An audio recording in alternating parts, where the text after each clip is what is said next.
Let's start off with a look at how we've got to this surge in infections, first of all, and what explains the nature of this second wave, and tell us a little bit about why it's come about. Yeah, it's good to be here, but unfortunately, it's not a good topic that we are discussing. That yes, the second wave, anyway, it would all the countries have gone through a second, third wave, so it was just it had to happen in India too. And with the first wave getting the cases coming down and admissions going down, it might have happened that people got complacent. People and authorities got complacent, and there was a lot of pandemic fatigue too, keeping the distance, masking, people staying indoors. People were really getting tired of it. So with all the COVID appropriate behaviors not being taken seriously and it getting lapsed, this again, the next wave has resurged. So, Doctor, tell us a little bit about the variant that is there at the moment. If it is a variant or a mutation, is it deadlier? And what's your view with regards to that? Right. We are doing sequencing for random positive samples to see what are the variants that we have here. So in some parts of the country, the UK variant, that as we are in common parlance, as we call it, that is present in large numbers. But in the other parts, we did get a variant of interest, which is a double mutant variety, but as yet it has not been stamped as a variant of concern as to saying that it is more lethal or more infectious. But that because that variant has been detected from January itself, and the cases have now been rising right now. Dr. Mukherjee, put that in perspective for us. How does this variant compare to, say, the one that we see in South Africa? Right. So this is a variant which has got two mutations. It's called, two mutations where there is some gain of or loss of function.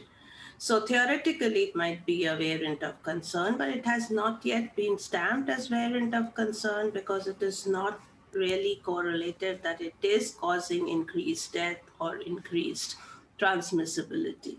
And because what we are seeing is that this variant was present even from January onwards, but the surge in cases that we are getting in this wave is just from March, from the beginning weeks of March. So we are not sure whether it's this variant which is causing the surge or it is just present in the whole pandemic right now. You talked about doing sequencing. Are you speeding up your sequencing of positive samples? I guess we want to get a sense of how you're trying to curb this new wave.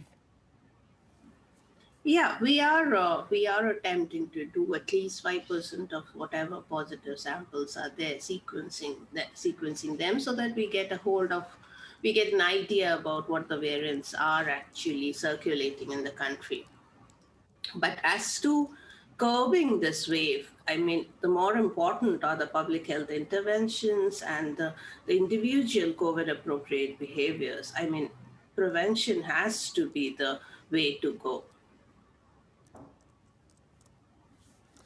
Doctor, I want to just get your take on why there's a seeming shortage of vaccines there in India, because it is the world's biggest producer of them. And tell us a little bit about the second doses having been delayed because of this. Well, the second dose is particularly for the Covishield, which is the equivalent of what AstraZeneca is producing. That has not been delayed exactly because of this, because it was that worldwide literature suggested that we need a wider gap between the two doses. So we had started off with a 4 weeks gap, and then the main committee, the scientific committee, debated on it. And since there was more literature suggesting that a wider gap would be better for the immunogenicity, so now it has been decided that a 6 to 8 weeks gap would be better. And that is what has been coming out in the advisories. And for the Doctor, very other quickly vaccine, here, I mean, are you concerned about these new variants, ultimately, that these new variants becoming impervious to the vaccines which are at the moment available? How big a worry is that for you? well, we are testing that to see whether it is causing an immune escape or not. So we will get the results soon for that. And as for the currently used 2 vaccines that we have for our vaccination drive, for the other variants, we do have reports that they are working against the UK variant. And so for now, we are kind of okay with it. And with this new variant, if it does become a variant of concern, then yes, we'll have to think about it. But then we are doing studies for its immune escape and to see whether it is actually happening. Dr. Mukherjee, so far we know that the mortality rate for COVID-19 in India has been pretty low. Can this continue to be the case with the surge that you're seeing right now? Let us hope that it does continue to be the case. I mean, we are not very sure why this mortality rate is low. It could be because of myriad reasons, because of course already, other coronavirus infections or BCG vaccination. There are multiple theories that are coming up. And also because of a younger population, relatively younger population that we have. So this wave, yes, it is Dr. Mukherjee? it is so, sorry? Go ahead. Yeah, like this wave, it is surging very fast, but then the mortality rates till now are similar to the first waves.